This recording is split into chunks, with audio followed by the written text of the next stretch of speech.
sir. All right, call to order, special workshop commission meeting, Wednesday, August 25th. Time is now 7:49 p.m. Start again with the Pledge of Allegiance, using this flag over here. Pledge allegiance to the flag of the United States of America and to the republic for which it stands, one nation, under God, indivisible, with liberty and justice for all.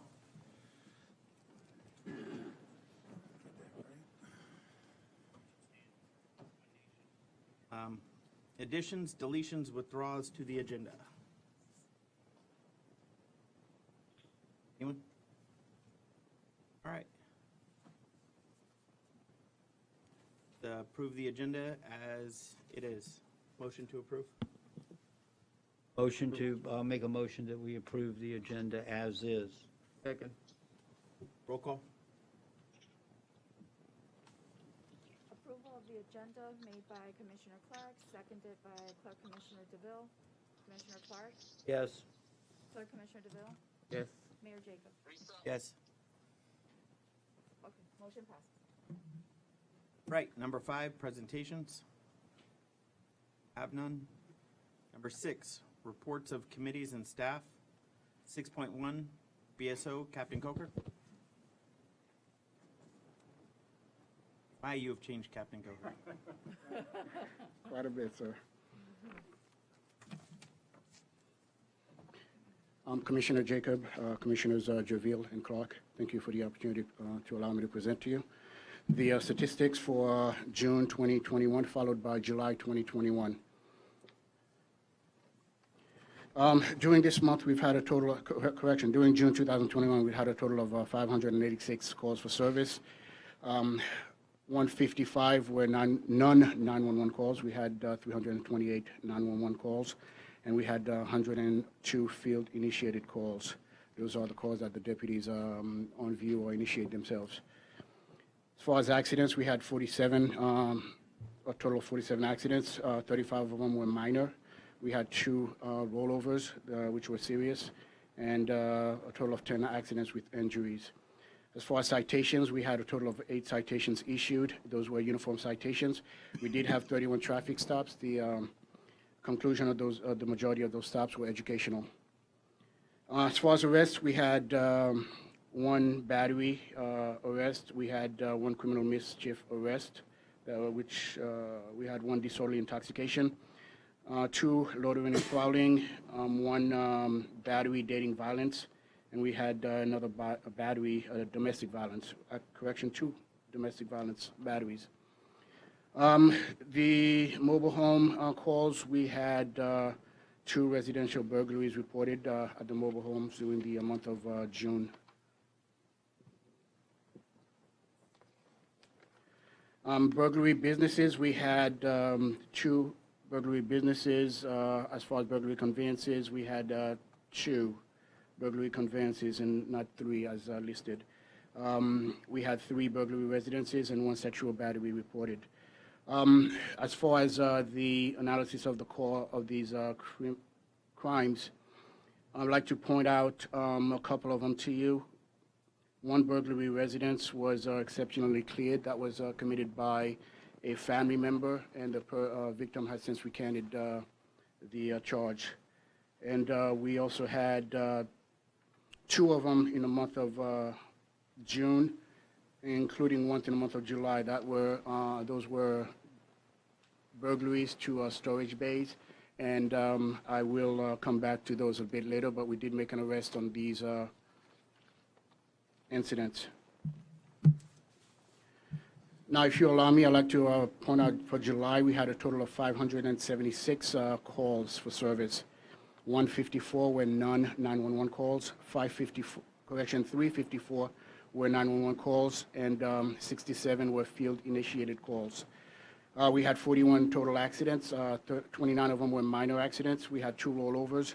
We had 9 accidents with injuries, and we had 1 accident on the highway.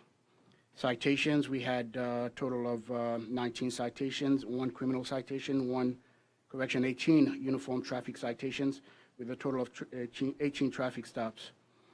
Arrest, we had a total of 9 arrests within the town.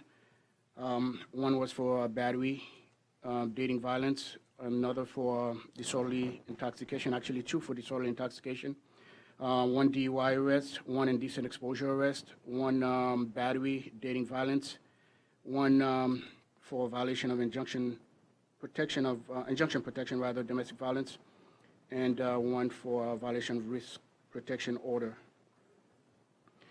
Within the mobile homes, we had 2 reports of sexual battery. The 2 of them are related to 1 incident.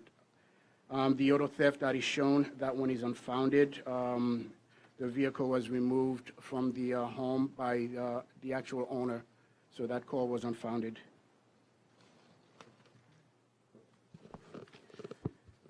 If you look at the total incidents, a breakdown of the incidents, again, I already touched up on the one that was unfounded. We had another stolen vehicle, stolen truck. The victim actually recanted her allegations. The truck was never stolen. It was a misunderstanding between the person that actually was in possession of the truck and the owner, so that was recanted. We had 1 arrest regarding the burglary of a storage unit. That's in addition to the other 2. And we also had multiple units actually broken into within the town and the city. We actually had a total of 6 units.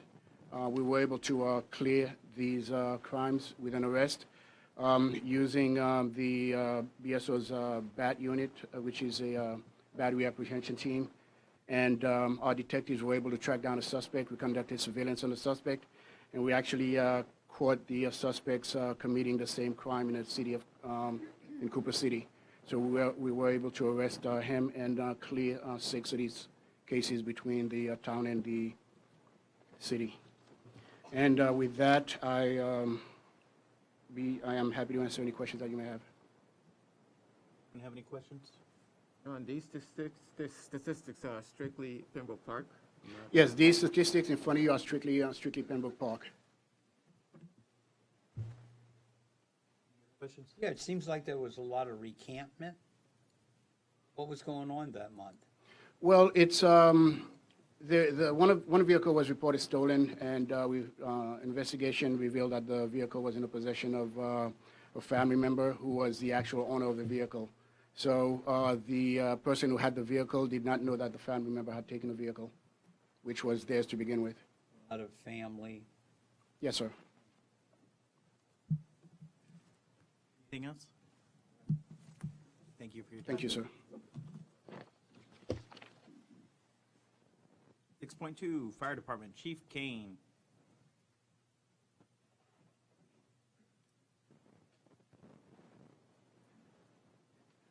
How you doing, Chief? It's been a while. I'm well. Good evening, Mr. Mayor, Mr. Vice Mayor, Commission, and staff. Michael Kane, Battalion Chief, Broward Sheriff's Office, representing Pembroke Park. I have for you tonight, for the record, the statistics for the month of June and the month of July 2021, respectively. In the month of June, we ran a total of 196 calls for service. That's quite a jump from the previous month, and also you'll see it's quite a jump from July as well. There's a surge, it looks like about 17 to 20%, somewhere in that ballpark, of increased activity, mostly due to medical calls. We did see a large number of medical calls in our ALFs. We did do quite a few transports over the regular. Generally speaking, normally we run right around 90 or so calls a month for medical, and in the month of June, we ran about 120. The breakdown is this for the month of June. Structure fire calls, we ran 9. Vehicle accidents, 47. Fire alarms, 9. There was an error, which I'd like to bring to your attention. Medical calls were not 7, it was 124. However, service calls were 7. Brings us to a total of 196 for the month of June. The month of July, we responded to 164 calls for service. Fire calls were 6. Vehicle accidents were 54. Fire alarms were 5. Medical calls were 93. And service calls were 6 for a total of 164, which is more or less the consistent number throughout most months. That's all I have for you this evening. If you have any questions, I'd be happy to answer them. I have a couple of questions. Just real quick, weren't we averaging about 120 calls a month? It fluctuates. So on the low side, it's about 120, 130. On the high side, this is the highest I've seen it, 100 and, The highest I've seen of a report yeah, you've yeah, done. 196 calls. So Are a lot of these related to COVID? we really don't know. We could say that we suspect that some of them, or a good number, could be COVID. However, we do not know the finality of when the patient finally gets assessed at the hospital and gets treated. We don't find out what the disposition is of that patient. Okay. Yeah. Probably more related to fever, like COVID-related illnesses, especially when you're talking about the ALFs. I can tell you this, countywide, there has been a spike in transports from the ALFs, and that goes for every city. So my next question. yeah, I suspect that every city saw somewhat of a surge in medical calls for the month of June. Some are still in a surge, depending on the population, of course. Want to have any more questions? Good job. Thank you, Okay, Chief. thank you. Appreciate Thank it. you. Thank you. Have a good evening. Number 7, Building Department. 7.1, Building Department reports. Building Official Nunez.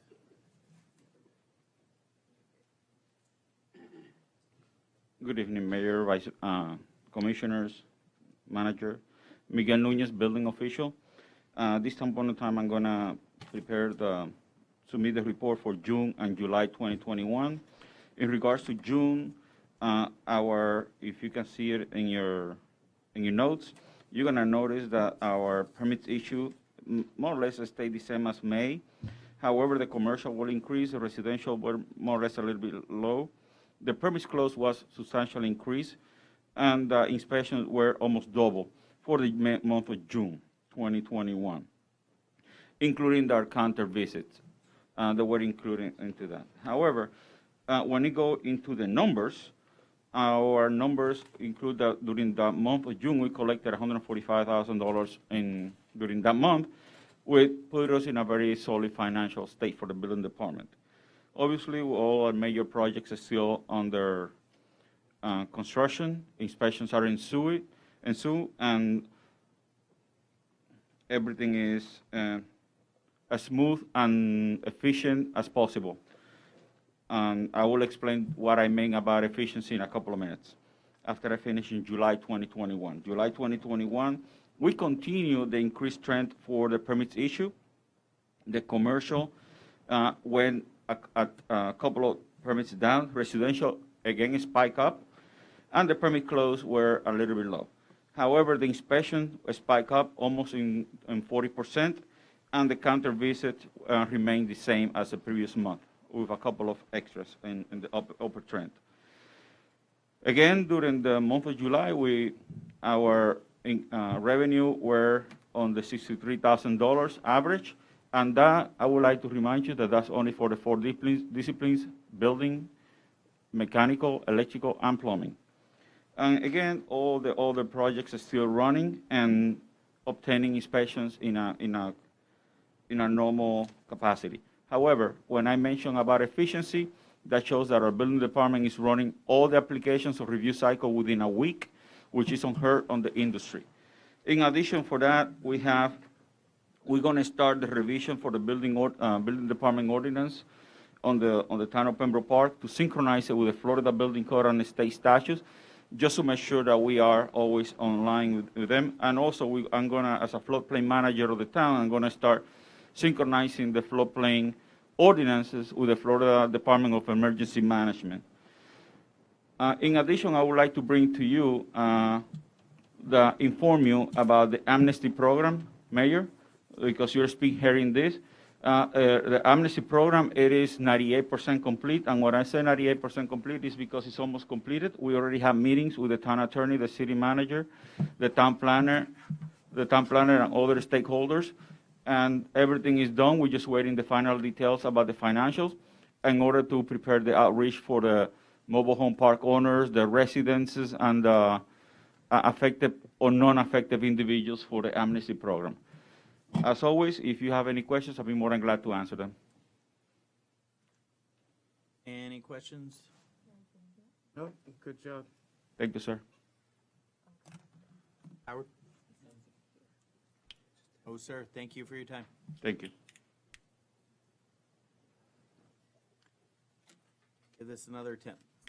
Number 8, Code Enforcement, Chief Code Enforcement Officer Ramirez.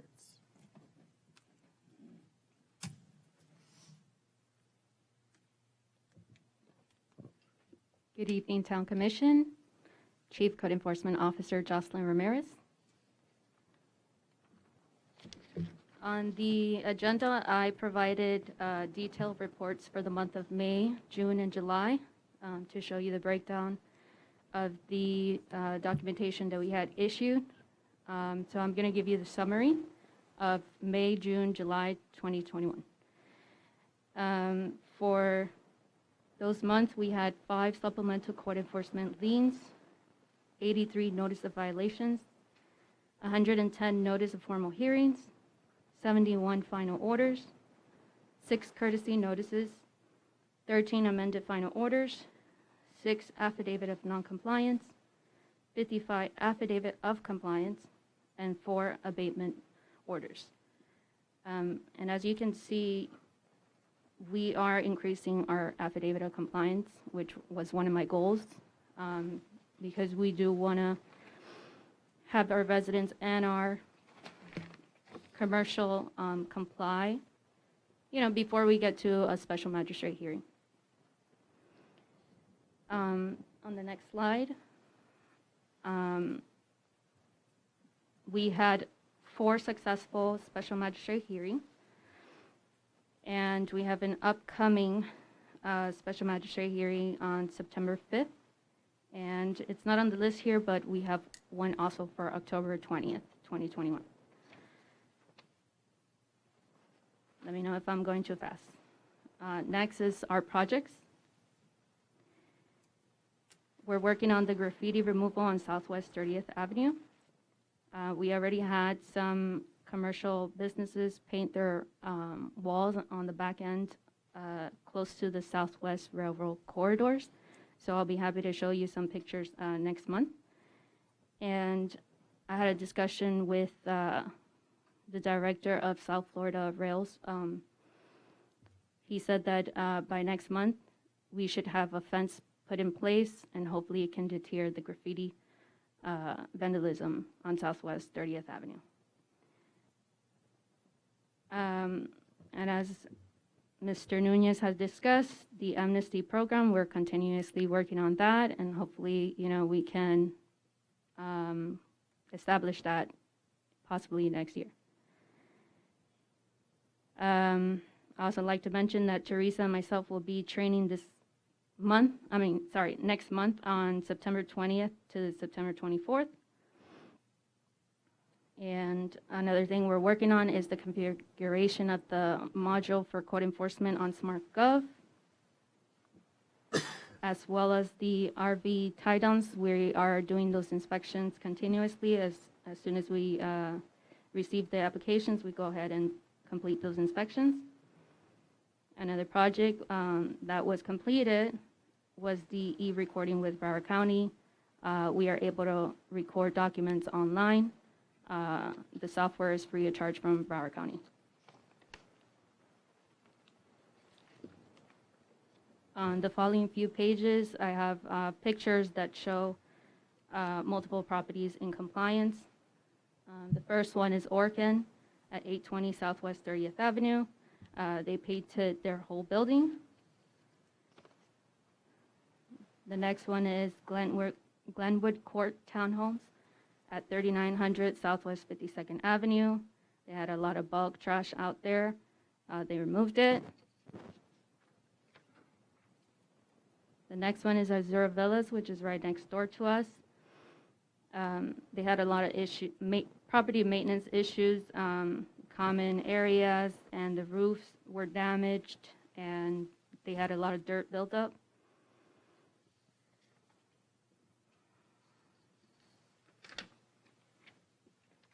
On the following page, you can see that they maintenance the roofs. They cleaned all of them. There's actually 223 units in Azure Villa, so it was a big project for them. They maintenance the common areas, and some of the roofs were replaced. As you can see, there's a picture there with a brand new roof. They've replaced actually multiple roofs.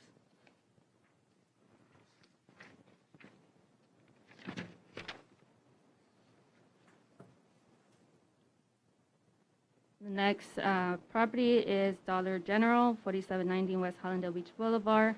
They have overgrown vegetation. On the next page, you can see they trimmed. The following page, Southwest 48th Avenue and West Hollandale Beach Boulevard. There was a flood issue when it was raining a lot, and this was actually something that Public Works crew took care of. As you can see, no floods issues. And next one is Numo Inc., 4444 West Hollandale Beach Boulevard. This particular was a violation for unpermitted work. They were changing the structure of the unit. And that, on those pictures, you can see that they removed the structure that they had built, and they cleaned up the property. And they're continuing with the permitting process. This is actually the same property, 4420 West Hollandale Beach Boulevard. As you may have heard, they had multiple car accidents that damaged the property. There was vehicles that were damaged that were parked on back end of the property. They removed them. On the following page, on Southwest 32nd Street is a hot spot for illegal dumping. The property owner had to take care of it twice, and currently it's all cleared up. The following page is the Peninsula, which is right next door to us, 5100 West Hollandale Beach Boulevard.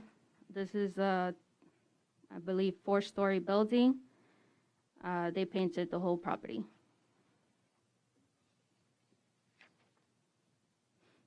Next is South Park Lane. They painted all their warehouse units, all the way down from South Park Lane Road. Next is Valero Gas Station, 3990 West Hollandale Beach Boulevard, a dead palm tree. They replaced it with a new one. And I don't know if you guys know, but palm trees are very expensive. They cost $1,000 or more. The following property is a vacant land right next to Seneca, 3195 West Hollandale Beach Boulevard. This property has been neglected for quite some time. They've had a lot of overgrown vegetation and construction materials on the property. As you can see, today is very well maintained, and they've removed a lot of the construction debris. As you may know, our town monument sign was damaged by a car accident. This again was handled by the Public Works crew. They fixed it, and it looks back to new. Next page is Condado Real, 5100 Southwest 41st Street. They had a lot of overgrown vegetation, and as you can see, they took care of it. They trimmed the property and cleaned it up. And last, snipe signs removals. Teresa and I have a lot of fun, you know, picking up those signs and cleaning up the town. And questions for me? Cycling all those signs, right? Huh? Cycling all those signs, right? Yes. Any questions for code enforcement? Yeah, Condado Real, Mhm. are we in, are they responsible for the littering also? Or I'm just- sorry? are They're they responsible for what? For the littering? For the littering? Right, like trash, Yes, they are. If it's on their property line, yes, they are responsible.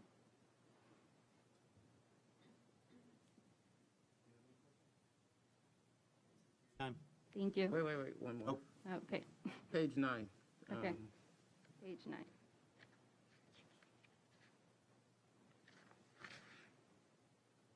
Is that the flood?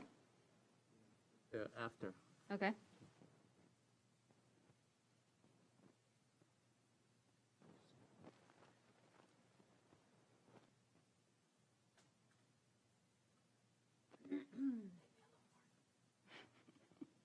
Yeah, right there. Sorry, it was a lot of pictures. All right, so this donation box thing, is it still there? I've Yes. never seen it before. Huh?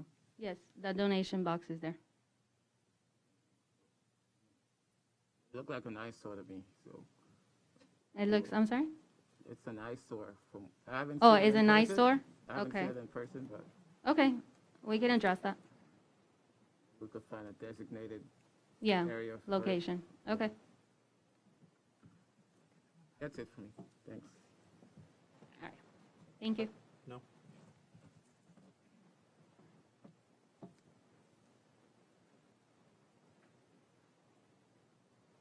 Number 9, Finance Director, or Finance Department. Finance Director Taubenfeld. Can you guys hear me? Yes. We can hear you. Okay, perfect. Sorry. Good evening, Mayor and Commission. 9.1. The first item to discuss is a summary report of the billing tax, the BTRs for the upcoming fiscal year. Just want to report to the Commission that the collections are ongoing. To date, we've collected in excess of 50% of the license fees for the upcoming year. Michelle is continuously being proactive in trying to collect the outstanding funds. In addition, I just want to note, make note to everybody as well, that the Polo Club over the summer paid off their final balance, the outstanding balance that was sitting out there for multiple years. And we had another a customer who had an outstanding balance of over $5,000, and with some hard work, with some help with the planner, as well as Michelle, we were able to get those fees collected as well. So, if anybody has any questions, I'm here to answer them. Harry, where are we on Church of Christ?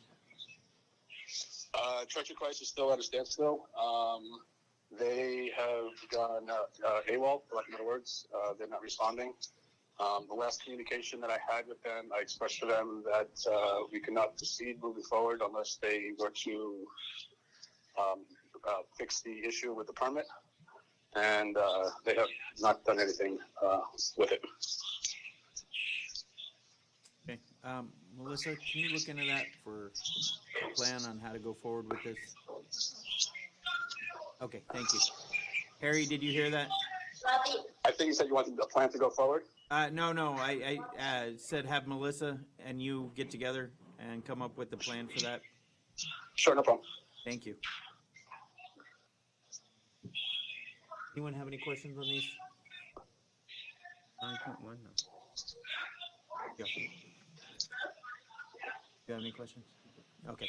All right, Harry, 9.2, bills over 500. Yep. Again, so what you have in front of you, invoices requesting your approval. If there are any questions, I'm here to answer them. Yeah, Harry, I have a question. Michael Miller, Yes. he seems to always be on the list. What kind of services is he still rendering? Well, my understanding is that we still have him on retainer. The plan, speaking with the town planner, the plan, I believe, is to eliminate that service at the end of the fiscal year. But Heidi is probably best to answer that.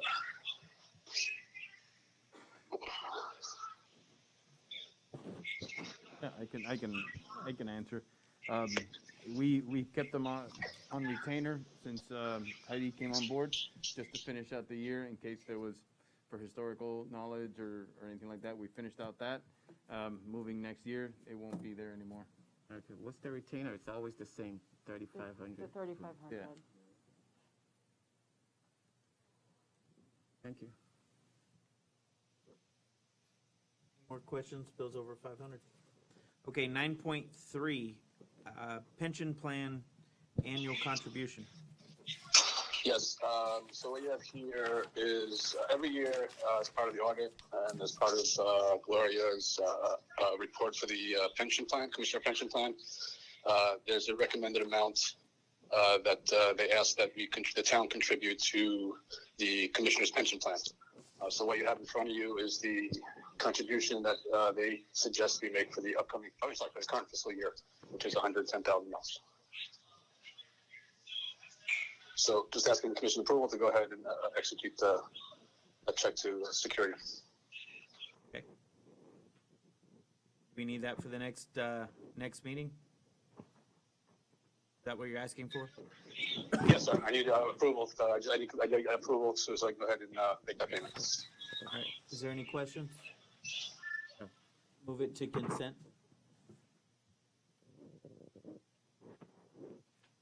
And let's see here, 9.4, revenue expenditures through July 31st, 2020. Sorry, sir. What you have here is a year-to-date revenue and expenditure report through the month of July. Everything seems to be tracking accordingly. The surplus in the general fund is substantial enough where I believe there's a good chance that we might have a surplus at the end of this year. And the other funds are holding pretty well as far as the expenses. There has been a delay in collecting money from Broward County as it relates to the sewer and stormwater, so the revenues are slightly understated, so that should correct itself before the end of the year. So that's why you're showing the negative, surplus. You're showing a negative balance in the sewer fund. But I anticipate that will be corrected once Broward County trues up what's owed to Pembroke Park. If there's any questions, I'm here to answer them. Anyone have any questions? No. No questions. All right, thank you for your time, Harry. All right, if that's okay with all of you, I'm going to check out. Get some rest. Thank you. Number 10, Human Resources, HR Consultant Menengazo, none. All right. 11, IT Department, IT Director Gula. 11.1, Purchases of Scanners, Printers, Building Department, CDWG. Good evening, Mayor, Commissioners. Yes, this is printers and scanners for our building department and a renewal for our Adobe Acrobat.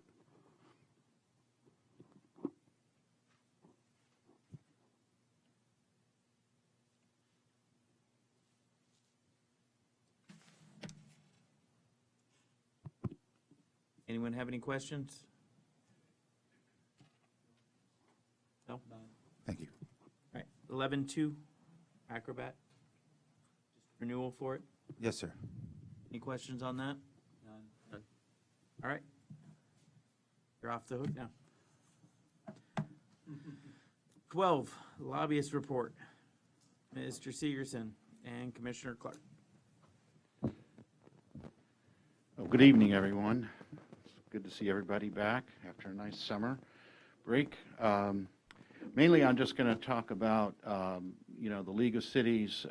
As the mayor mentioned, there was a lot of things going on there.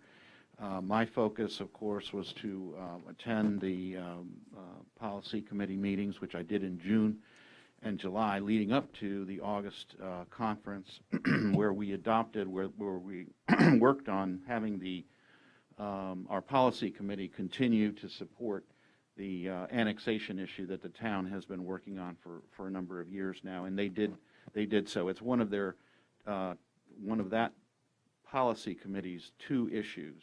It was not the priority issue like it was last year. It was a very close vote.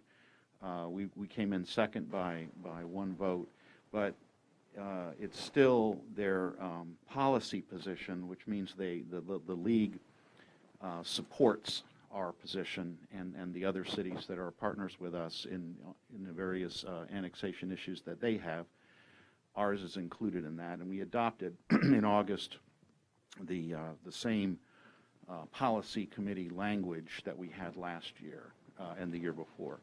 So that was a good thing, and that means we'll be working on that issue again. I'm going to be setting up a meeting to involve some of our partners from around the state as we seek to find an appropriate bill sponsor for the legislation that we have drafted. During the months of June and July, Dee Carper, Connie Benashi, and myself, mostly them, but I pitch in where I'm asked to. We worked with the chief on some grant application opportunities. Unfortunately, those were not, in the end, it turns out that we were not able to or didn't qualify for them, but we are constantly looking for opportunities, as I know the chief is, and Harry. So those are the main activities. I believe, and I didn't have a chance to talk to JC the other day when he called me, but I believe we're still going to try to have a legislative workshop in conjunction with the September 8th meeting. Yes, correct. September 8th, yes. Put an item on the agenda. Okay, all right. And so at that time, we'll present and have for the commission to discuss and set priorities and adopt a legislative program for the coming year. So I think that's which is pretty right much around the it. corner. Pardon me? Which is right around the corner. Which is right around the corner. Yes. So if anybody has any questions about those reports, we do. Oh, and with the mayor, we did run into a company that, with my understanding, is that their forte is to keep you out of trouble, basically. That was it. Yeah, and I know that from my discussions with Dee Carper and Connie that and we know from having dealt with federal grant money, it's a completely different ballgame than when you get state grant money. The feds, especially since they've been doling out so much money during the COVID, the Recovery Act, and all this other stuff, we think that they are even more serious than they normally are in terms of following up on how the money is spent and whether it's spent properly, because of the fact that there's been so many instances of fraud reported. And so that we'll see what these people can do, but I think it's probably not a bad idea to talk to them, and because the last thing you want to do is make a mistake, even if you didn't mean to. The federal government doesn't seem to have much of a sense of humor about that sort of thing. So anyway, that's the report. Questions? Chime in. I was glad to see that the Florida League and other small cities, not just Pembroke, as not a priority, and that might be, Dave and I have talked about this, an advantage for us. Priority, you got everybody in the whole state throwing their 25 cents in, and so I was glad to see that.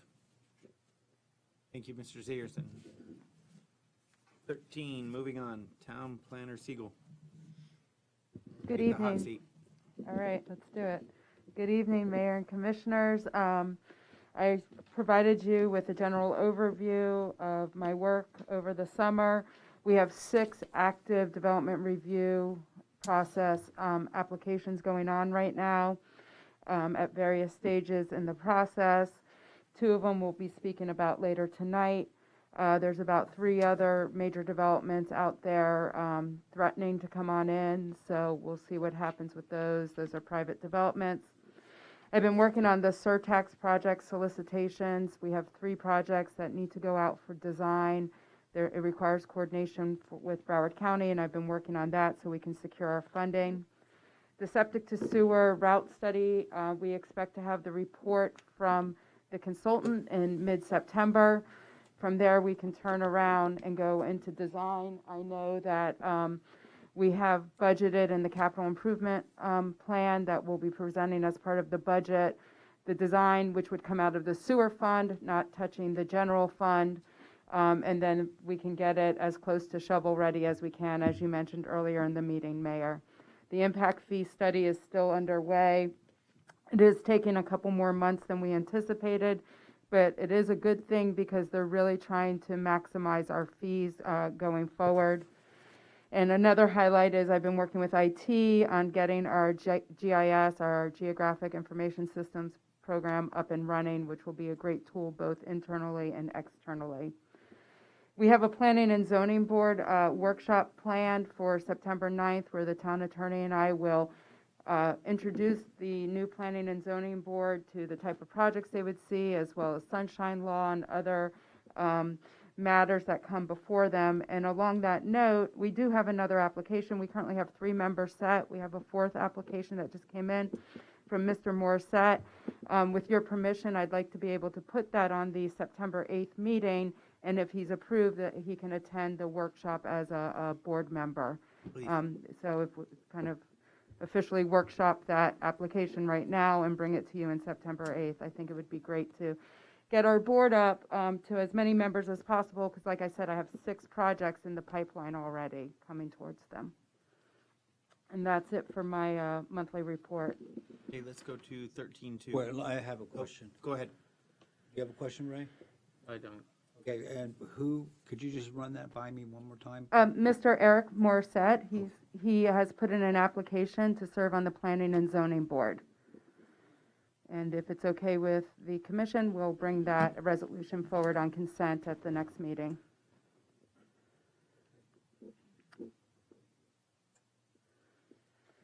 (13.2) is FDOT I-95 redevelopment project. We've talked about this briefly, but now it's time to seriously look at this. FDOT will be presenting to the Town Commission on September 8th their plans for interchange changes between the Golden Glades down to Hollywood Boulevard, or almost to the Golden Glades, between Hallandale and Golden Glades. There will be impacts based on their preferred alternative to at least 5 properties which have multiple businesses on them on Southwest 30th Avenue along 95, just north of Hallandale Beach Boulevard. I put this item on the workshop agenda so you have some time to go through the backup and have time to meet with myself and the manager if you choose to come up with questions when FDOT is here at the September 8th meeting. In your backup, starting on page 238 of the PDF, is a report that FDOT put together which evaluates each of the properties that would be impacted. In addition to that, there's a virtual public meeting tomorrow night. I will be attending that, and then an in-person public meeting on Thursday, September 2nd, and I will also be attending that. Any questions for me on this project? Yes, I'd like to discuss this a little more. When did they start this project? My understanding is the project, it's been a few years. I don't know the exact date, and I don't see it in their report. It's been a few years, though. Yes, yes. Okay, that's the point I'm trying to get at. It's been a few years, and they put this together, and this is the best they could come up with after several years of doing a study for this. Now, there's 3 towns that are included in this. It's Hollywood, Hallandale, and Pembroke Park. The only town who's losing any businesses is Pembroke Park, and that's for them to put in another turn lane and add, how they refer to it as... Excuse me, can you stop on page 236? Thank you, so they have the visual. Stopway, or something, I don't remember. I'm sorry? The term he used, stopway, where traffic can back up for a red light. So what they're doing, keep going up. Okay, right there. One more, go up just a little more. See that purple area there? That's from Dr. Toys all the way to Hallandale Beach Boulevard. Every one of those businesses would be removed, and they want to put in stormwater drainage right there for 1 traffic lane and an elevated flyover ramp. Thing is, when you look at it, on the amount it actually infringes onto the property line is not a lot, but they have to take out all of those businesses along there, which drastically impacts the town on its revenues from the businesses. And what they plan on doing is making stormwater ponds, That's a stormwater retention ponds area. right there. All this for one traffic lane. This is my problem. They've had years to come up with the solution. And this was the best solution they had, was to remove our businesses. But the other towns aren't losing any businesses. They're losing some green spaces and a little bit. I don't like this plan, in my opinion. After reviewing this and sitting through their presentation, I think this plan is horrible for our town. What it does is it takes also the on-ramp from Pembroke Park, and it flies over the top of Hollandale Beach Boulevard and puts traffic back onto the freeway south of Hollandale. It's supposed to decrease the amount of backup on the freeway. That's the whole point of this. But this design only negatively affects our town. And I don't know about you, this is our town. This is our businesses, and this is our revenue for our town as well. I think this is a horrible design, and I really hope the residents of Pembroke Park and the commission here will go to those meetings, attend online, go in person, and make your voices known about what they're trying to do to our town, because these negatively affect us. There's no positive that comes out of this. It reduces a little backup on the freeway that we all deal with every single day, and we all know it's going to get worse over the years. Hollandale, Hollywood, and Pembroke are horrible locations, but that's because they're closer together than other spots on the freeway. But I think they could come up with a better plan than what they put forward, especially after, I'm going to estimate, and don't hold me to the number, at least 4 or 5 years they've been putting this together. So personally, I think it was a wasted investment to this point, and they could have come up with something better. But that's my 2 cents. I really hope you two will attend the meetings along with the rest of the residents and make your voices known to FDOT on what your opinion is on this. Watch the presentation. Well, what they're saying is it benefits the traffic, but their study goes to 2030 and 2043, I believe. Was that what it was? 2043. And they say with the influx of traffic, we're going to have more backup. Well, that's obvious. They also say, most of the collisions happen getting on and off the freeway, which we don't need a study to know that. That's where most of the collisions happen. We see it every day. Every single one of us do when we drive. My opinion to them was to invest in driver's education for Southern Florida drivers, but they didn't like my advice. Specifically people who drive white BMWs and silver Mercedes. Specifically, those are the worst drivers in Southern Florida. Again, my opinion. Professional opinion. So, but I do believe there's a better way FDOT could have come forward with this. We're the only ones that really hurt out of this. So, What I would suggest is that the regular meeting will have a resolution, and we will take a position opposing for them to come up with. So that's what we really need. We need a document. Hold on 1 second. Heidi asked the question at the meeting, what is The appeal process. the appeal process to put a stop to this? They don't have one. They didn't know of one. So we would have to take a stance as a town against it. So yes, you are correct. We need to put something together. But I just want do to it. caution you, there's no final sign-off, We have consent no say. expected from the town. So we can definitely pass a resolution, and we can be prepared with that. We can write a neutral resolution, I think would be the best for the meeting, and we can change it, I guess, on the fly. I can talk to the town attorney about that before the meeting. Well, I don't know about so neutral. We either are going to, neutral to me is sounding like, No, I agree. Let me Because of- clarify what I'm saying. I'm saying that the resolution would say the town, and it's like a blank, supports or does not support this project, and that after they formally give you the presentation, then I think procedurally, then you would have the formal opinion. We'll be ready. That's what I'm saying. We'll be ready for you. But they do have public hearings. Tomorrow's virtual? Tomorrow's virtual, that has been shared with the commission. I can work with the clerk to make sure it's on the front page of the website tomorrow morning. It is in the agenda backup as well as part of this item, and then in person at one of the airport hotels on September 2nd, next Thursday. Again, I would just like to ask the commission and residents to please attend those meetings. They're Yeah, but what's important. important here, the point I'm trying to make is, for we, any of the three of us, we have to have some type of guideline. I would suggest, because this is not the first battle with DOT, and it's not the first battle municipalities have had with DOT. And what I see what's sitting on the MPO is the ones that get up and actually fight, say, no, you got to come up with a better plan. And that gives us, and the three of us, that we can say that Absolutely. stronger. We'll make sure you have what you need. Okay, that's Yep. what we. I'll tell you, I don't think they were thrilled with my comment on it. Well, so. they're not, of course not. You But know? it was a presentation, so we knew what was going on. And again, there will be another one to the commission on the September 8th meeting. Yes. Tomorrow morning?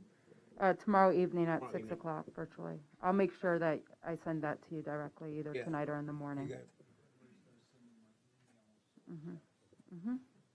Heidi, does the business owners have a say in this? They don't, it would be considered a takings. Well, no, they Yeah. have a say.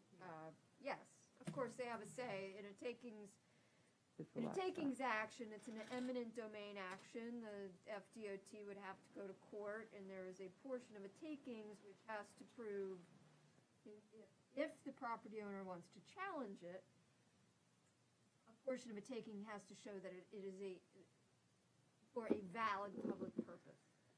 And then there is a damages portion to that. So when FDOT comes in to take that property, they're gonna file eminent domain cases on all of those properties to take the property. So yes, the property owners can fight it, And if they want. the report that starts on page 238 of your backup is that where they start to outline the benefit or not benefit of each property. They go property by property. Then if they take money, which they're probably going to, because of the MPO is a big impact on this. That's why we need to have a resolution for me when I'm sitting up there. Yep. You I think got we it. know what to do. We'll get it together. Yep. Any more questions? 13.3? We're good. 13.3, Um, comprehensive plan. Yeah, so this is just an FYI through your travels at the MPO, the Florida League of Cities. If you hear that cities need to update their comprehensive plans, we know and we are working towards it. This came out of the past legislative session and went into effect July 1st. All municipalities in Florida need to update their comprehensive plans to include a property rights element, which basically protects private property rights, and you have to have these 4 key points. It's pretty easy to do, but you do have to go through the state process to have it approved. You cannot have a comprehensive plan, land use amendment, a map amendment of more than 50 acres until this is done. As of right now, we don't have one pending. We might have a large one pending, but it doesn't hit that threshold. But I want to get it ready. So we're in a good position for future development in town, and we meet the state statute. So I just wanted to let you know that we're working on it. We're aware of it. If someone brings that up, we're on top of it. Any questions? Okay. Let's do 13.4, modifications to the Sure. previously approved site plan and building design of 3441 West Hollandale Beach Boulevard, the car wash. Yes. So if you recall, on March 24th, the town commission approved a site plan for a car wash. It included building design. You have a proposed change to that on the dais in front of you. There were some changes that were made to the site plan. One of the pages in front of you actually does a side-by-side comparison of that site plan. We reviewed it as town staff, myself, the town engineer, fire rescue, the police chief, as well as the building official, and we saw that there were no significant changes. In fact, some of the changes to the site plan might be considered less intense, so that's an improvement, less vacuum stations and better circulation. I'm bringing this forward to you. I am going to seek to bring it on as a resolution on the consent agenda based on your discussion tonight at the September 8th meeting. the big thing that is important that you see is that there's a change in the architectural design. This is once it was approved by the town commission, my understanding is the project was sold, and the new owner has a signature look that they like for all of their projects, and that's the drawing that you have in front of you. If you are okay with this moving forward, like I said, I'd like to put it on the consent as a reso at September 8th, and also the project's representatives are here tonight if you have any technical questions for them.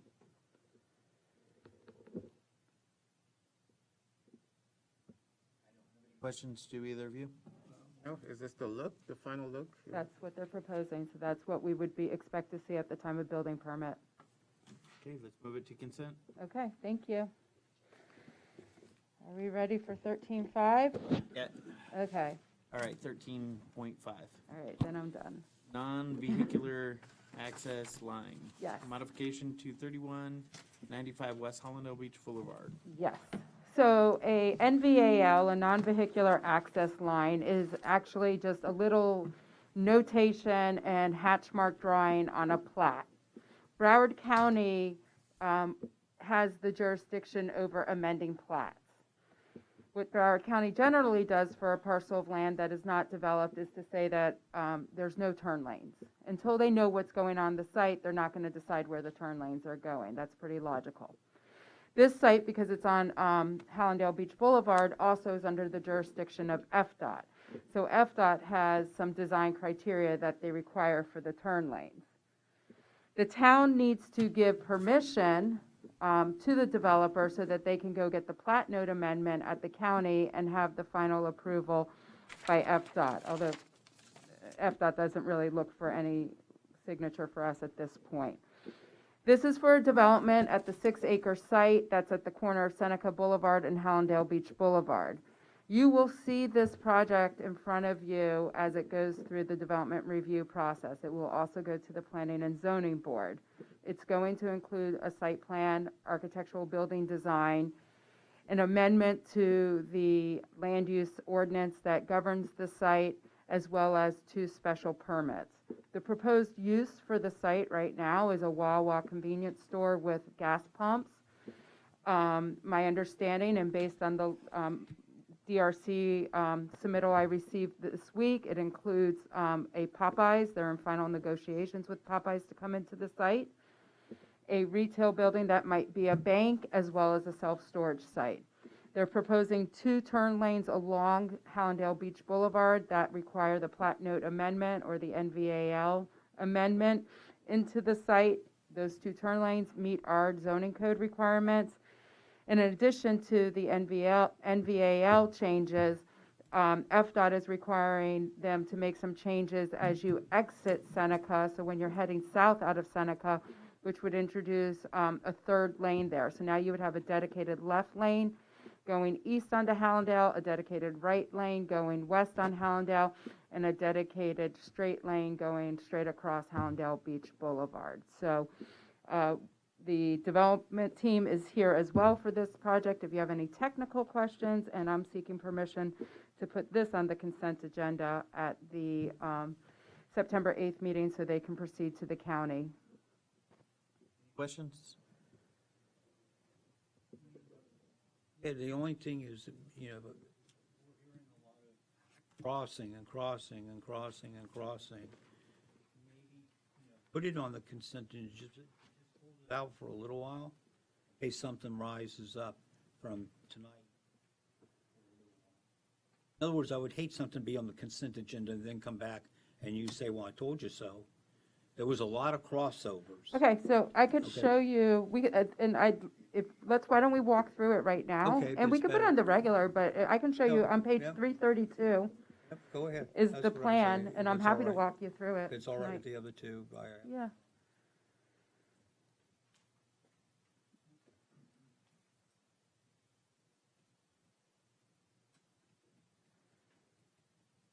So if you can just make it a little smaller, so the whole site. And then move it this way so you can see the Wawa. There you go. So you can see at the far east of the site, the big box is the proposed self-storage. You all will have to do a zoning change to allow a self-storage at this site. So that will come back to you at the end. Then there's a small commercial building that they're saying might be a bank, then the fast food, and then the Wawa site. If you look at the bottom of the screen, and I'll just walk over quickly, here and here are the 2 turn lanes that they're asking permission for tonight. So that's the approval for tonight. And if you could just scroll to the right, Caroline, over here. There you go. And then what FDOT is saying is right here to add a lane in, so now you have one that goes east, one that goes straight, as well as west, and one that goes west. What property is close to this? This is Seneca behind here. So, The property, the 6.5 acres across from the sheriff's department. yes, so big trucks, 18-wheelers leaving Seneca, Coca-Cola trucks, cutting through sometimes, those type of things. This will help with traffic onto Hallandale Beach Boulevard. Yep, that's why I had it up there for you, ready to go. Any more questions? Consent? Consent. Thank you. All right. Police Department, Interim Police Chief Howard. 4.1, training officers, 2000 software application. Mr. Mayor, Mr. Commissioners, I love following the town planner because everybody's happy when she's done. Basically, I do. The Training Officer 2000 software application is just a software application that's going to track everybody, all the employees in the police department's training. It'll generate reports. It'll notify us if somebody's sworn status is in jeopardy, etc. There's a mandatory requirement for every policeman, and we have to maintain that. And any questions on the training software? And it was $24.95. They knocked $1,000 off because they felt bad for us. A one-time fee? Yeah, there'll be like a $150 annual fee, but That's it for me. okay. Questions? All right, 14.2, update recruitment action plan for On the police. on the recruitment action plan, what we did was we added in the auxiliary and part-time. Part-time officers, I have to get with HR. We got to determine a salary, no more than 29 hours a week, no benefits, with the exception of FRS. Auxiliary officers get $1 a year, and I'm probably going to end up buying them dinner. And we got a lot of interest in both programs.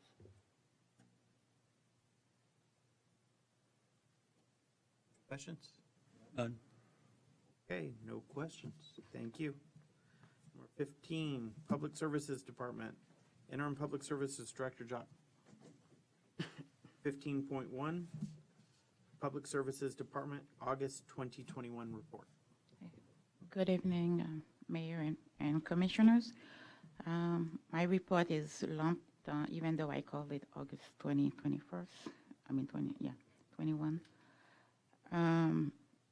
It's really a routine of what been going out there. One major thing to see is the number of work orders that we have created is 1856. Last time we met, it was at 456, so that's gradually going up as it should be. One major work that we need to do for this building coming up is the AC units. As you know, the third floor we had failed. We had a bad condenser core, and the units are so old that it's hard to find parts to replace them. So the core has been cleaned, but we don't have a guarantee for their performance and how long it will last. Part of that work is being proposed to be done during the building hardening. However, that's not part of the grant. It's something that needs to be budgeted for next year, for next fiscal year, if possible. Also, we have in Warden Street, everything is basically routine. We converting to sods. And there is one major grant from FDEO, and I talked to Dee and Connie about that. We're working, and funny, it goes along with what you mentioned about ready shovel projects. And we're looking to resurface all local roads in Pembroke Park because the minimum for the grant is $2 million. I've asked for a cost estimate to see how many roads we can get to reach that amount. And if it's not, we're going to include the 30th Street pipe rehabilitation. I think we should be able to get up to $2 million. I have two corrections to make. I put prohibited activity at the park as 0 and vandalism as 0, but we did have two big ones. We had parties going on Sundays, and they had to call BSO to get these people out. And we also have vandalism where people are cutting the fence to get inside of the park after hours. So one thing that we did is making sure that the lighting system is working so it can be brighter than what it used to be. I also included a list of the projects. This is for my report. This is the end of my report. A list of the major projects going on. The lift station 15 is due on August 31st, this coming Tuesday. And then we have the other major project, the ADA restrooms, that's coming along. It should be completed in the next 2 weeks at the most. I finally got a proposal from Carlson Giordano regarding the police department and the building hardening. I believe I forwarded it to you. Okay. I have to review. I got comments back from everybody except maybe JC. We'll get it later. So we have 9 projects going along, and that's including the surtax project that Heidi is also working on. We have a few proposed projects, depending if we get the funding for them. Any question? Questions? Okay, good. You have any? Wait, Mayor, you said we have 9 projects currently going on? Yeah. Are they on here? If you look at it, it's major project and listed 1 through 9. Some of them are surtax. Okay. You see them? Okay. What page is it? Oh. Just want to make sure I put it up there. What page is it? What is the number at the bottom? For what you asked? Yeah. It's on the project number 2, page 2. Oh, I forgot about the holiday decoration. Can you put it? I have them for you though. You didn't put it? It's up there. Oh, okay. Yeah, everything is.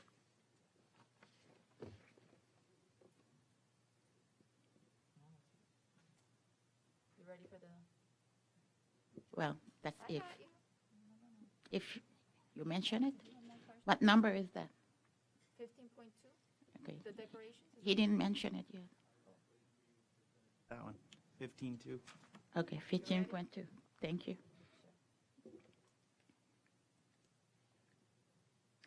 15.2, we talked to artistic decoration, holiday decoration, and they have, you remember last meeting, that's what we talked about, and they actually did some conceptual design for Pembroke Park. That's, okay. Like Pembroke Park. Okay, this, most everything can be done on the median, but unfortunately, on the sidewalk, the light poles are not powered for those type of decoration.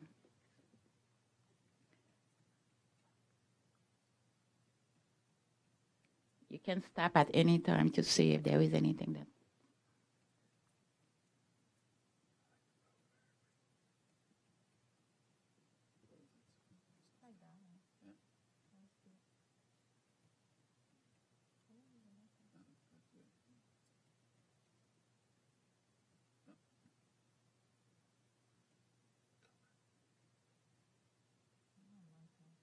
Wow, those are pretty cool. Mm-hmm.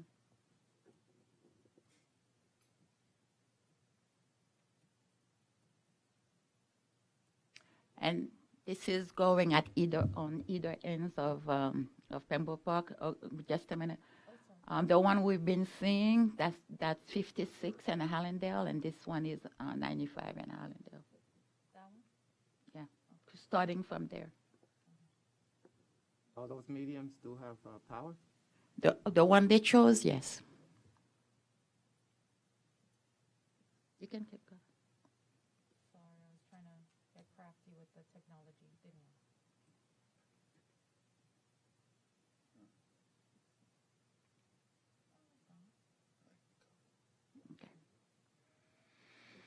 I? That's basically it. And I guess what I'm looking for is approval to go forward and see what we can come up with. The holiday decoration has been budgeted for $25,000 for next year. How do you plan to power those? The one on the medians already have power because those are the place where we also have irrigation pumps. Okay.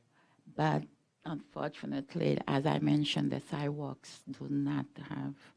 That's something that we need to do in the future, but it's gonna be a whole lot of money to get that done.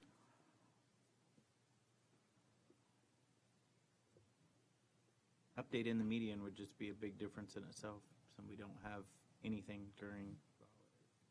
Yeah, the decorations that we have right now, they're gonna go in the dump because they're not worth using one more time. They already spent their life cycle, I believe, and you mentioned. I agree. Give them the JC.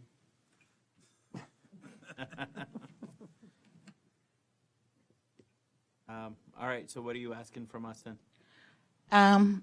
Authorization to go forward and talk to the company about it and see how to do the bidding and quoting and everything.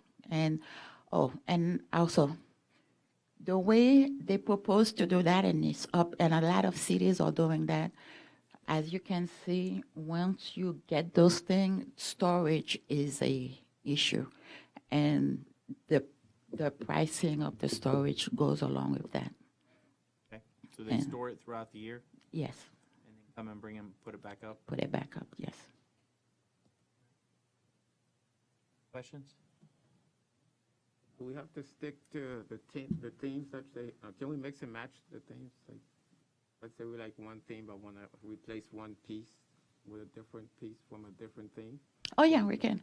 I mean, those are suggestions. Okay. We can mix and match. That was because I gave them a budget, so they try to stay within the budget. So Ray, what you're saying is you want to spearhead this, get with Miriam and put a concept together to present to the commission? That's what I heard, right? Everyone else? Oh, yeah, you all heard the same thing, right? Yeah, you're right. A grant while you're at it. And a grant for it too. I'll work on that. All right. Okay, thank you. Oh, wait. Oh, okay. We did all the CBD, EDG 45th. That's all. Oh, that's the, 415.3, that's a change order, right? right? Okay, yes. When we moved the restroom to the other side of the park, the delivery of the precast building was also moved because originally we were going to have them coming through the school. When we moved it, they had to come through the park, and the tractor that brought it and the crane, they were so heavy, it required that they build a path to a rack bed, and that so that was the change order for that, for putting it and removing it. So this is an approval for the board. $15,000. It's quite pricey, yes. The removal and disposal is per truckload, and it was about almost $5,000 for 6 loads or something like that. I don't remember. I don't have it in front of me, but yeah, it's quite pricey. However, it's still within the, Harry can concur, it's still within the budget of what the town was supposed to allocate for that project. You know any on this, JC? I know that this change order, it came about because we had to move that restroom. It was in the setback the way it was originally located, and I didn't want to be in violation of our own town code. So we moved it to the other side. We were able to connect the walkways, use this facility now to connect the walkways to the shelter, the picnic pavilion that's there. As far as the financial, as far as the overall, I think we're right there. It's really close to what the town originally was going to spend. But on I it. do this, that we make this a line item for the next meeting. Hopefully, our finance director will be back. Is everyone all right with that? Yeah, That we'll way have- we can just make sure it's within our numbers since Harry's not here. That's fine. Sound fair to everyone? Sounds good. All right, then let's put that as a single line item. Any more questions? No? All right. Thank you. 16, discussion. 16.1, special election for District 1 and 5. Commissioner Clark. Okay, Mayor and Commissioners, or Commissioner, Clerk Commissioner, vacant seats here, we need to fill them. So Marlon can report, I believe, supervisor elections. More bodies up here. And, Marlon, you want to report so far? Yes, sir. When a clerk commissioner asked to place this on the agenda, I had already been in contact with the elections department because we were trying to get a number or what were our options moving forward. So I did reach out to them, and they provided me the following information. They stated that in November, we have District 1 is County Commissioner Hastings. They are going to have an election for her, but she's in District 1, which means we would not be able to piggyback or be on that election either. The only one that the fastest one we could have would be March of 2022. After March of 2022, we would have one in August 2022 or November of 2022. But the meeting, the fastest one that we could have would be on March of 2022, and qualifying would be, I think it would start January 3rd or January 2nd of 2022. Hey, The cost would be, sorry, sir, apologize. The cost would be less than $10,000. Okay, and I have questions. When's our next election? Our next election would be March of 2023. Wait a second. March 2022 is the earliest we can have an election. March 2022. So the next election we have as a town is March 2023. A year later. So that's Yeah, a 2 year later. years.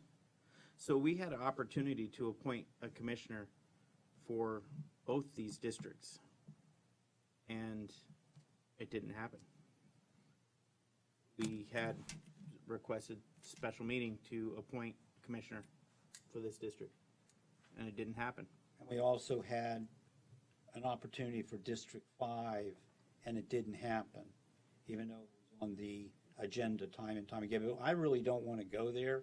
What I want is, and I'm sure you want the same thing, and Bill, let's fill the seats. So let's look at it. Let's get this thing moving, and that's what I'm requesting. I disagree with you because we have a quorum. This town's ran with 3 commissioners before. There's no reason, now we're at almost a $670,000 shortfall to waste more money on election when we're going to have an election a year after the next election. We could spend millions. 12 meetings. Millions, sir, on, we can take and find $10,000. But we have a quorum. We have 3 commissioners, we have a What quorum. happens if someone gets sick?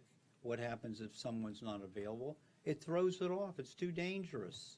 You had the opportunity to come in. And so did you. I was You here voted and it available. down. I'm What not did I going to vote get, down? What did I you vote down? voted for District 5, knocking it down. I had it Oh, where wait, it was wait. on there. I voted down a special election, you're right. I did vote down a special election, but I was trying to appoint a commissioner for the districts, not So district. let's get it done. No, we had an Let's bring opportunity. it up, then I'm going to bring it up for a vote, Okay. okay? That we get this taken care of. You need to have 2 more bodies up here Okay, as so commissioners. you had the opportunity to come in And so appoint did someone. you. But I came in to appoint someone. You did not. know, you know what? You want to start throwing mud about that? I'm Okay, not that's throwing mud, I'm fine. just saying you did not come in. And neither did you when you had a chance for District 5. I Why was did that? come Why in. did you vote against District 5? What did I vote against? Why didn't you put someone in District 1 when we had someone ready? I was ready to All put right. someone in any district that came forward to put in. Let's go and move it forward, all right? If I you don't don't want want it, to move vote it no. forward. If Ray doesn't want it, vote it no. But We that's have- what you did before. We have, And then we but- don't but see, have here's the anybody. point. We had an opportunity to appoint someone, so we didn't have to spend the money to go to a special election. But again, you held the town hostage. You did not want to vote for someone, That's not true. and so you did not You come in had to an do it. opportunity to put in, just like everybody else. You didn't want to do it. Sir, on I've been District here 5. the entire summer. You know what? Let's move it forward, okay? Let's move Well, it I forward and see disagree. what you do, okay? disagree. And I would fill it, so then voice your vote. Okay, On so the in 8th. my opinion, we had the Ray, since this conversation's with you. I have a question. Marlon, if we have this meeting, this election, next year, would we still have to have another one the following year, 2023? Yes, you would. So that would be 2 elections back to back? Yes, sir. General election, and you're going to have a general election. Yeah, They'd be elected for 1 year. yeah, it's to finish out that Now, term. And I should caveat all of that by saying, we have a charter review commission, committee being seated. I think one of the things the charter review should address is the fact that every single commissioner's vote is elected at the same time. You should have staggered, Terms. terms. Elections. Yeah, the terms should be staggered. So that's one thing that's going to be addressed in the Charter Review Committee. But having said that, the way it stands today, you have a general election coming up in 2023. And that will happen regardless of whatever happens in March of 2022. My point is, we have a year and a half until we have a general election. We also have a charter review in the process, and we had opportunities to appoint commissioners to both these districts, and those both failed. There's no point to waste money to have a special election when we have a quorum. We have a quorum. This town's ran with 3 commissioners in the past. There's no point to have a special election until March of 2023, when we actually have a general election for the town. That's all the point I'm making. So. All right, Line item. put it if on you the please. line item. Does Commissioner DeVille Under my You have name, anything you'd that like was to say? mine, I made the application. No, I mean, Okay. He was asking me a I question. agree, we shouldn't have two elections back-to-back for just one-year term. But at the same time, we need to have a quorum, so everyone has to make sure they show up to these meetings. Showed up to every meeting. The other thing I would like to mention, because JT brought this up earlier, you know, there are some cities who are passing ordinances which will allow them to meet virtually. So we can do that. We just haven't had any meetings since the governor's order came out canceling the emergency orders which allowed virtual hearings. So if, once we get past budget hearing, and this will be part of my town attorney thing, we can consider passing a regularly enacted ordinance to that effect, which would help out in some situations where commissioners don't feel well and don't want to attend in person. But that has to be done by regular ordinance, not emergency ordinance, and that's why we can't do it now. One thing I like about the virtual meetings versus regular meetings, we get more involvement from the virtual meetings than we do in person. We get the handful of people that show up to the meetings. But when we have the meetings online, it's easily accessible for more people. So I will bring that up after September. After when the we get budget through meeting. Budget hearings, but Okay. that's an option, so just keep that in mind. And then have in-person meetings when we need to have, Right, it'll be a discussion. okay, Just- yep. And I had this item already down on the agenda, and it's just, Okay, we can put it on the, that's fine. Please put it as a line item at the next meeting, all right?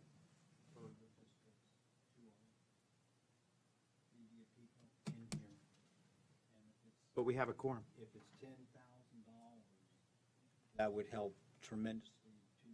Not only a quorum, it's what you said at the very beginning Negative of the meeting. 6,000, or 600,000, or 680,000 now. Just keeps adding up, we keep going more and more negative. So unless someone comes up with some funds to figure out how to make some more money around here, I'm open to suggestions every which way when it comes to that. So please understand, everyone's welcome to bring money in any way they can. I'm very happy with that. And then you got to remember also another factor that plays in this is each commissioner is supposed to be out there working. And as you said, I'm working, where's everybody else?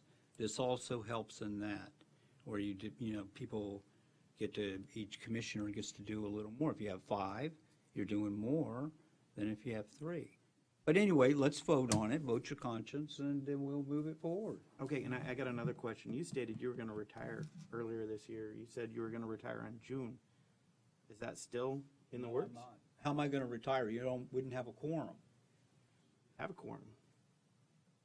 And appoint someone for your position before you retire. I thought you were retiring. Drinking, because that's not happening. So I'm not going anywhere. All right. Line item, thank you. We'll move forward. How about 16.2, Police Department expensive and costs? Okay, Commissioner so Clark. I think what I'm seeing and what I would like to see is that we have an item down there, and then as J.C. and as David Howard, they're telling us, and we'll get all the information. So I like that. I think they did a great job. Now people have a better idea exactly what they're looking at, and that's what that's all about.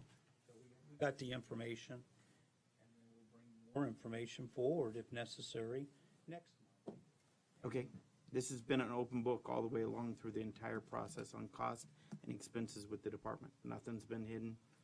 It's been out in the public, and we've been having it at every meeting. Not one item has been kept behind when it comes to this. So we continue on. Is there something you want on that? So Or for was it right just now, no, discussion? this is just. Have any input on that? All right. Let's go to section 17, Town Attorney Reports. All right. 17.1. I have a couple of things, one of which is on here, two which aren't. Johnson and Selmo, who has actually been litigating for us since the inception of Progressive, but insurance was paying for it. Excuse me.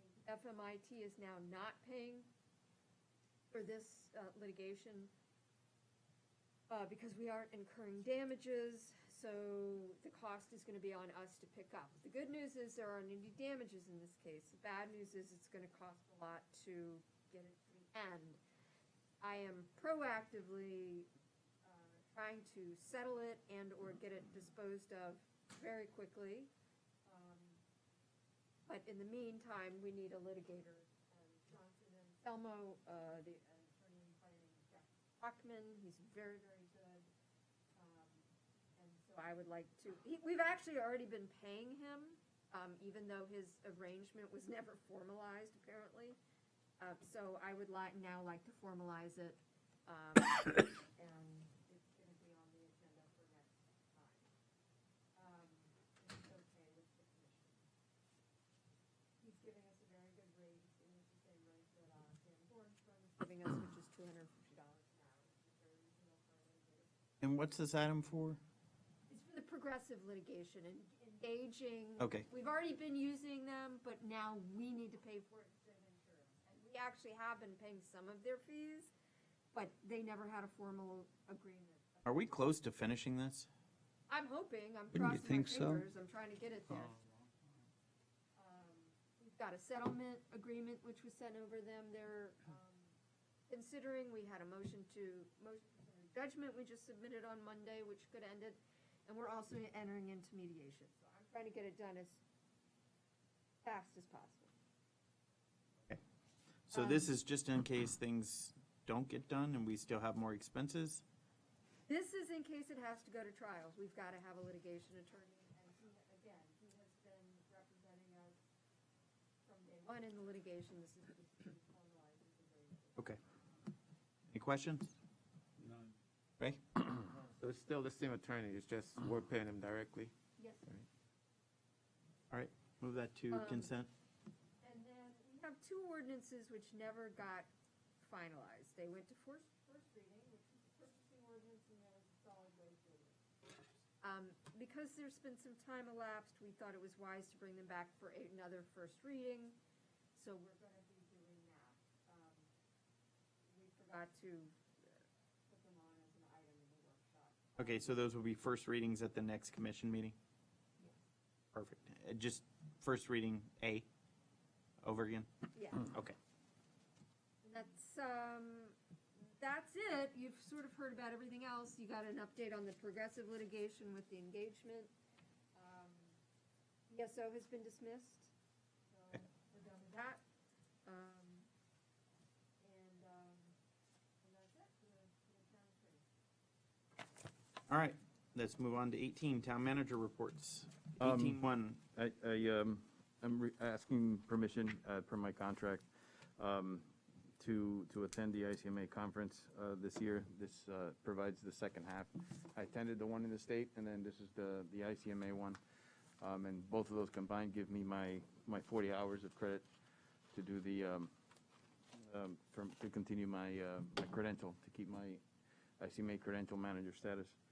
As a born and raised there, I need to ask, do you have tie-dye and Birkenstock? I will. Okay. Just want you to blend in and not look like a Floridian. And the other item that I wanted to mention today, I had to sanitize Town Hall, as you know. I don't know what the total price came out to. It came out to $1,500, so which is where my limit is. I had to do that on an emergency basis. Understood. So I'll be putting that into the bills over 500 for the next meeting. Okay? Yep. Any comments for your town manager? And can you put that on consent as well? Any questions? Questions? All right. Mayor, if you give me a minute, please. I wanted to thank Susie, Ms. D, and the gentlemen from Public Works, the Recreation, Miriam. It was a truly team effort to go ahead and have the destruction done for all the documents. It was over 16,000 pounds of paper that we removed from the town. Everything was properly documented, and I am just so grateful that this was taken care of, and I just wanted to let you know. I will add, just so you know, I know we have all the cardboard left upstairs. We do have a resident who does all the recycling of the cardboard in the community. So if you want to get in touch with him to recycle all that cardboard, Jocelyn is the contact for that. Okay. Mayor, if I may, I do want to acknowledge Marlon and Susie and her team. because they did an outstanding job. For those who haven't been to the storage room in the second floor, it's a completely different place. A lot of boxes empty, and it's still a little messy, but it is quite empty in there, and it's from where it was, I don't know, maybe Thank 6 you. months ago to now. It's unbelievable. Good job. Yeah, we're actually, just so you know, Susie and I are going to be finishing up all those boxes, and the reason we're going to keep them is so that the departments, as they have additional things to dispose of, they would just reuse those boxes rather than spending additional money. So we're also looking forward as to how we're gonna keep most of those. Going paperless, Yes, that would be DocuSign, wonderful. That is the goal. or The such? ultimate goal. Okay. Yes, sir. As long as we keep progressing towards that, Yes, sir. the less paper we use and ink, the happier I am. Number 19, Commissioner comments. Commissioner Clark. None. Commissioner DeVoe. No Clerk, comment Commissioner for DeVoe. the JC on 56 Ave, the turn signal on county line. Yes. Has anybody been looking into that? 'Cause, I'm- there's still a lot of accidents happening at that intersection. I know I travel that intersection quite a bit lately. I'm not 100% sure if that's a Miami-Dade County light, the traffic signal. Yeah, or- but it's both county. No, because it's on county line. So I'm not sure it belongs to Broward County or Miami-Dade County. Might be a combination. You're right, but I'm not sure who owns most of that. So I'll get down to that, but we have been talking about that intersection, as well as, there's another one that has just terrible signalization as well, but that's one of a few. But I'll get you an update on that. Announcements. Is that it? That's it. All right. And I don't have anything else. Announcements. Charter Review Committee meeting will be Monday, August 30th, 2021 at 6 p.m. Regular Commission meeting will be Wednesday, September 8th, 2021 at 7 p.m. Planning and Zoning will be Thursday, September 9th at 6 p.m. First budget hearing meeting will be Monday, September 13th at 2021 at 6 p.m. Workshop Commission meeting Wednesday, September 22nd, 2021 at 6 p.m. And our second budget hearing meeting will be Thursday, September 23rd at 7 p.m. This time, It's 6 p.m. yeah. or 6 p.m., sorry, 6 p.m. for that second hearing. Entertain a motion to adjourn. Motion to adjourn. Second.